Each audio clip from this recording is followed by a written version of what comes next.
Нахак китабы тәүдә Башкортстан дөнья күргәйне, хәзер менә күрше республикала Татарстанда нәшер ителде. Айгиз Баймөхәмәтов Башкортстанның иң популяр язучыларының берсе. Калдырма әнкәй дип аталган беренче повесте белән ул бөтен дөньяга таныла. Үзе кебек ятим балаларның язмышын чагылдырган әсәрләре дистәләгән телгә тәрҗемә ителгән. Нахак әле яңа иҗат җимеше. Менә бу китаптың дөнья күрүе татар телендә минем өчен бик шатлыклы күренеш, чөнки ул безгә башкортларга бик якын кардәш халык һәм безнең элек-электән әдиптәр арасындагы дуслык нык булган.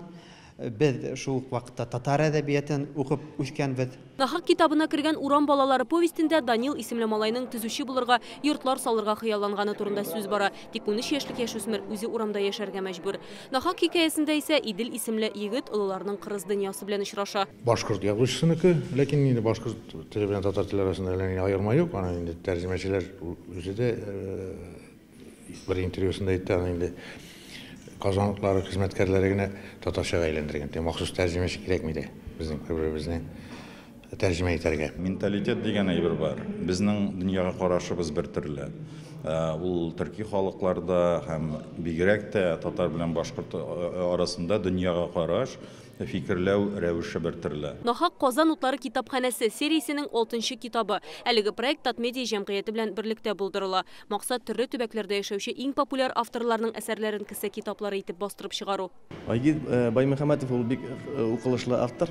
Ул башкорт телендә яза, әмма ләкин ул башкорт язучысы булган үсеп инде төрки дөньяда иң танылган яшь язучыларның берсе. Әсәрләрендә ятимнәр йортларында үскән үсмерләрнең вакыйгалары, хәлләре чагыла. Шуннан да үзе дә ул тормыш мәктәбен сынауны узган кеше. Гади телдә кешегә кызык тормышчан, тормыш турындагы әсәрләр. Алар гади итеп язылган, кешегә укыргаларны җиңел һәм кешегә нык якын темаларга багышланган.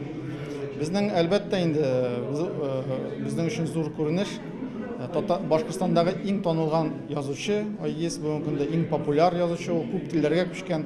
Һәм менә безне махсус рәвештә безнең аудиториягә танытырга булдык. Айгиз Баймөхәмәтовның Нахак дип аталган татарчага тәрҗемә ителгән китабын интернет кибетләрендә дә сатып алырга мөмкин. Айгөл Бәдретдинова, Данил Филатов, Яңа Гасыр каналы.